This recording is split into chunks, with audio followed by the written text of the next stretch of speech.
Assalamualaikum warahmatullahi wabarakatuh. Berjumpa lagi dengan saya, Bung Ram, di perbincangan tentang pendidikan dan anak-anak kita.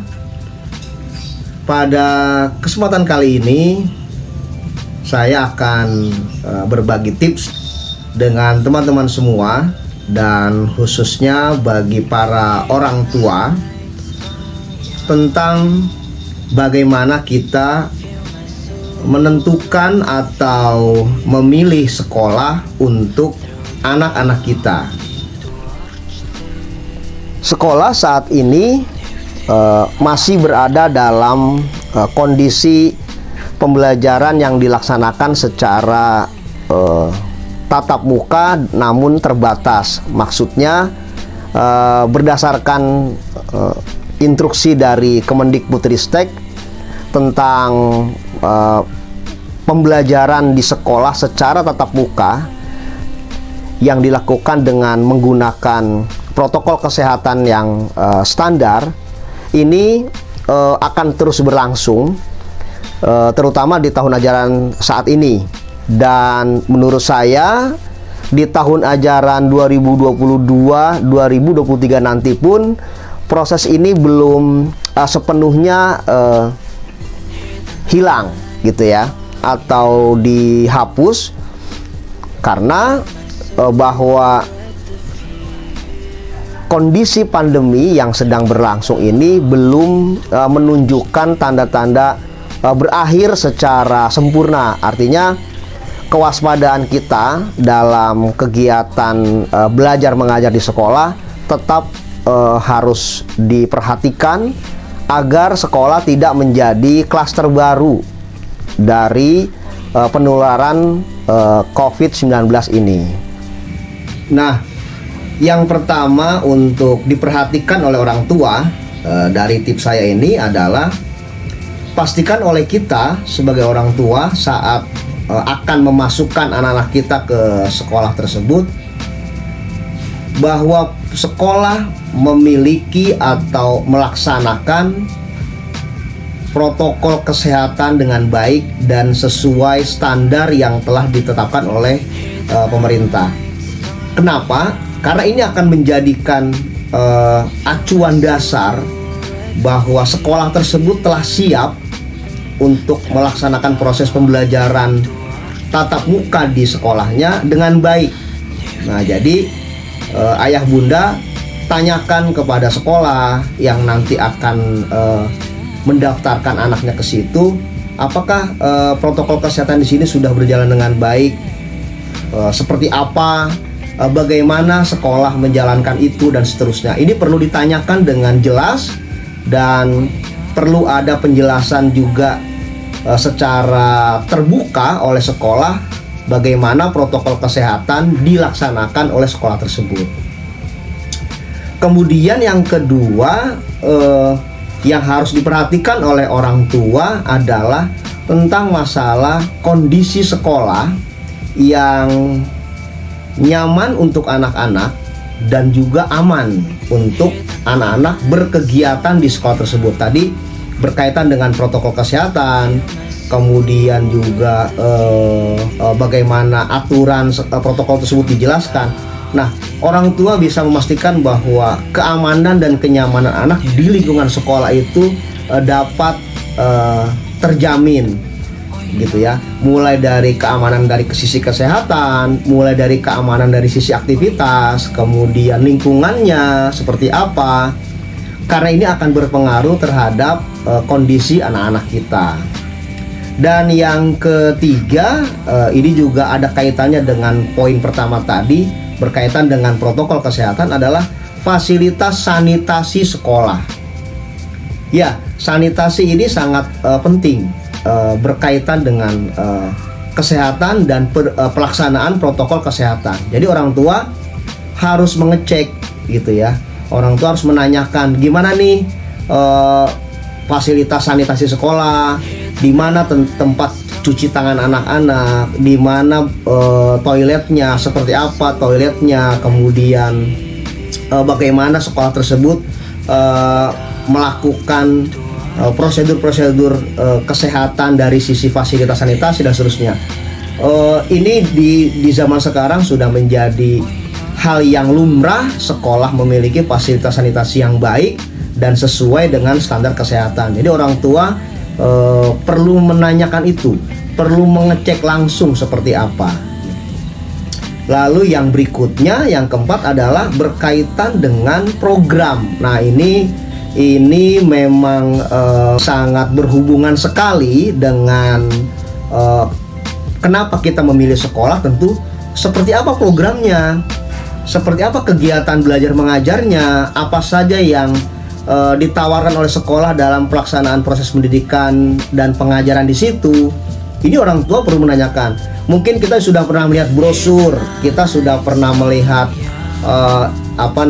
informasi yang berbasis digital di layanan-layanan media sosial. Tapi pada saat pendaftaran, sebagai orang tua kita perlu menanyakan hal tersebut. Apa programnya, bagaimana programnya, visi misi seperti apa yang akan dibangun oleh sekolah, dan kita sebagai orang tua pun perlu memahami itu. Dan tentu ada sosialisasi tentang program tersebut. Ada hal-hal yang memang sekolah juga perlu jelaskan, dan ada hal-hal yang memang orang tua juga perlu pahami, sehingga ketika memasukkan anak ke sekolah tersebut, dalam tanda petik menitipkan program belajarnya, kesamaan visi dan kesamaan tujuan dari pendidikan itu bisa tercapai dan disadari bersama baik pihak sekolah maupun pihak orang tua. Karena apa? Karena tanggung jawab pendidikan tentu bukan hanya dari pihak sekolah saja, tapi juga tanggung jawab pendidikan juga dari orang tua. Kemudian yang berikutnya adalah ini berkaitan dengan masalah aturan. Jadi sekolah yang baik punya aturan. Sekolah yang baik bukan sekedar programnya yang luar biasa disebutkan di dalam brosur misalnya, disebutkan dalam websitenya, tapi aturannya seperti apa aturan, dan aturan tersebut harus diketahui oleh orang tua. Aturan-aturan yang memang menjadi baku dalam mendukung proses pembelajaran itu juga harus dilakukan secara transparan, tertulis, dan disosialisasikan. Nah, jadi kita berhak menanyakan, dan ini tidak terlepas hanya sekedar untuk sekolah swasta ya. Artinya idealnya seluruh sekolah, baik itu sekolah swasta atau sekolah negeri, harus jelas aturannya dan disosialisasikan kepada orang tua. Yang berikutnya atau yang keenam adalah apakah sekolah memiliki media komunikasi yang memfasilitasi komunikasi antara pihak sekolah dengan pihak orang tua, entah itu antara guru dengan orang tua, antara kepala sekolah dengan orang tua, antara manajemen sekolah dengan orang tua, dan seterusnya. Apa tujuannya? Agar setiap proses pendidikan, setiap kegiatan, setiap pelaksanaan program bisa dimonitor, bisa dikomunikasikan bersama, bisa diverifikasi, bisa dievaluasi bersama untuk tujuan kebaikan pendidikan anak-anak. Jadi ini juga bisa dilakukan entah itu secara media sosial, entah itu secara pertemuan tatap muka langsung antara pihak sekolah dengan orang tua, atau secara tertulis dan seterusnya. Jadi media komunikasi adalah salah satu hal yang perlu ada, dan itu menjadi perhatian buat kita ketika memilih sekolah. Lalu yang berikutnya adalah bagaimana sekolah memiliki program yang mengembangkan kemampuan menjalin dengan komunitas. Ini barangkali belum begitu umum ya, program tentang bagaimana sekolah membangun hubungan dengan komunitas. Ini saya masukkan sebagai salah satu syarat mencari sekolah yang baik. Karena apa?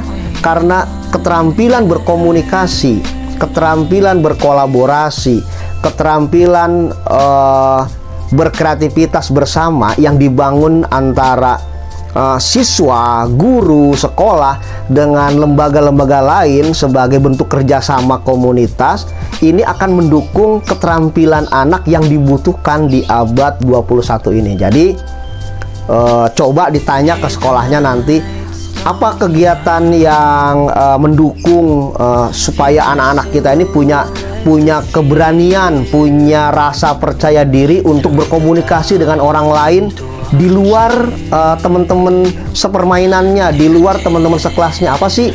Ada nggak sekolah kerjasama dengan instansi lain? Ada nggak sekolah kerjasama dengan lembaga lain yang itu melatih anak-anak punya kemampuan berkolaborasi? Ini penting. Dan yang terakhir, ini juga tidak kalah penting, apakah sekolah bebas bullying? Nah ini yang seringkali juga para orang tua dan guru ada miss tentang masalah bullying di sekolah, masalah tindakan bullying sering terjadi di sekolah dan tertutupi. Kenapa? Karena pemahaman kita yang tidak tepat, karena pemikiran-pemikiran yang lama yang masih ada dipercaya oleh sebagian pendidik dalam proses penanganan anak-anak di sekolah. Misalnya penerapan aturan, disiplin yang dilakukan dengan tindakan-tindakan masuk kategori bullying. Nah, orang tua perlu tahu, orang tua perlu punya kesadaran. Jangan cuma sekedar mentang-mentang ya udahlah anak saya titipin ke sekolah, terserah sekolah. Itu tidak seperti itu sekarang.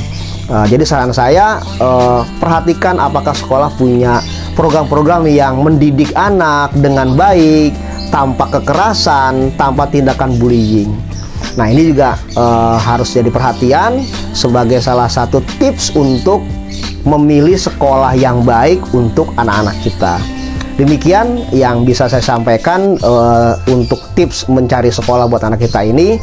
Semoga bermanfaat. Terima kasih. Assalamualaikum warahmatullahi wabarakatuh.